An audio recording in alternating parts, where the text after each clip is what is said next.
Bismillahirrahmanirrahim. Assalamu alaikum, my dear students. How are you all? I hope you are doing good. Students, we have started our poem, page number 11, Stopping by Wood on a Snowy Evening. And we have completed first and second stanza. We have paraphrased it. And today we will start the third one. Let me read it for you. आप भी मेरे साथ इसको read करें. He gives his harness bells a shake to ask if there is some mistake. The only other sounds the sweep of easy wind and downy flake. अब यहाँ पे I have told you that the poet is going through a forest in the winter and he's seeing all around himself the snow and the woods, and he has stopped in the forest and he is looking around. तो वो देखता है तो उसका horse जो है वो भी, क्योंकि आप ये नहीं कह सकते कि एनिमल्स फील करते हैं, लेकिन उसको भी स्ट्रेंज लग रहा था कि यहाँ पे एन रात में ये क्यों खड़ा हो गया है और ये क्यों इसको देख रहा है. तो पहले स्टेंजा में हमने देखा कि लिटिल पोनी हॉर्स जो था वो उसको वार्न कर रहा था अजीब सी कि तुम क्यों यहाँ पे आके इस अंधेरी रात में आके खड़े हो गए हो. तो यहाँ पे भी यही कहा गया है, he gives his harness bells a shake. तो उसने, ही कौन था यहाँ पे, हॉर्स को बोला गया है. तो उसने अपने हार्नेस किसको बोलते हैं, ये जो हॉर्स होता है इसको कंट्रोल करने के लिए बेल्ट्स लगी हुई होती हैं यहाँ पे ये.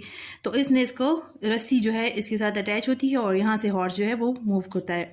तो इसके यहाँ पे बेल्स लगी हुई होती है ताकि जब वो हिले तो ये बेल्स की आवाज़ प्रोड्यूस हो. तो अब ये हॉर्स जो है अपना सर खुद ही हिलाता है ताकि मेरी बेल से ये आवाज़ प्रोड्यूस हो, और वो जैसे पोइट को बताना चाहता है कि तुम यहाँ क्यों खड़े हुए हो.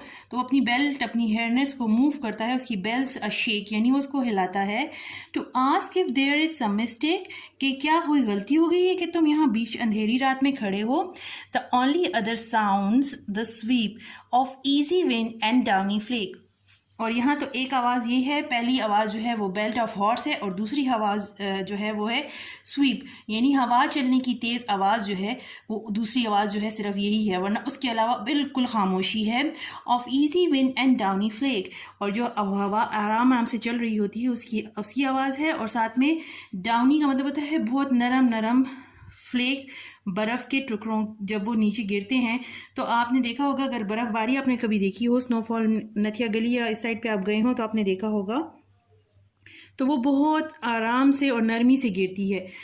तो इसी तरह वो उसको अपने बेल्ट से, ये जो है मूवमेंट से थोड़ी आवाज़ प्रोड्यूस करता है कि तुम क्यों यहाँ पे आके रुक रहे हो, जैसे वो ये कह रहा हो. और दूसरी जो आवाज़ वहाँ पे थी, दूसरी आवाज़ थी वो हवा की जो आहिस्ता आहिस्ता मूव कर रही थी. यानी पोइट जो है इस खूबसूरत मंजर में इतना गुम हो गया था कि वो ये भी नहीं देख रहा था कि ये रात का वक्त है और उसे जल्दी अपने घर वापस पहुंच जाना चाहिए, बल्कि वो इसी में ही गुम था. अब लास्ट स्टेंजा है,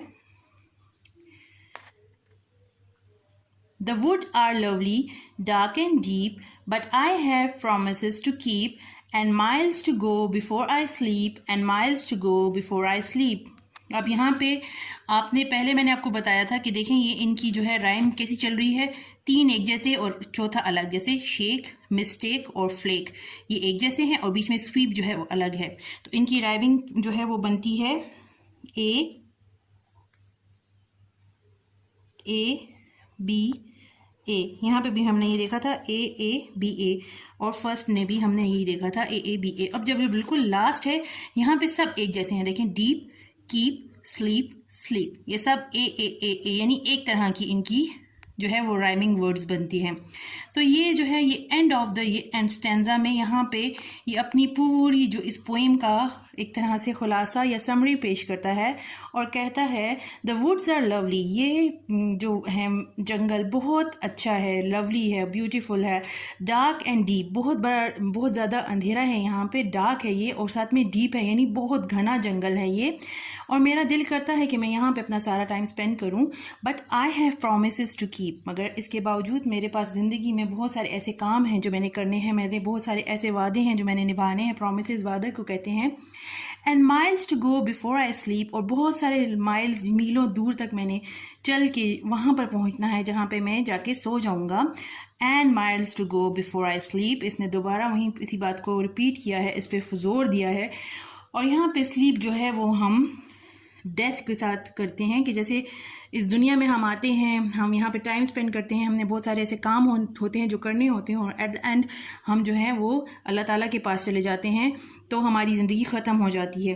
तो यहाँ पे ये पोइट भी यही कह रहा है, the poet is telling us that he loves to live here but at the end he have to face the death. Sorry. इसके बाद आपने ये सारा जो है पोएम इसको दोबारा से आपने पढ़ना है। You have to read it. I have written the difficult words and the meanings, so please read it aloud in your homes so that you know the difficult words and you know how to pronounce them. And inshallah I will continue with the exercise in the next class. I hope you have fully understand it. So see you soon. Allah Hafiz.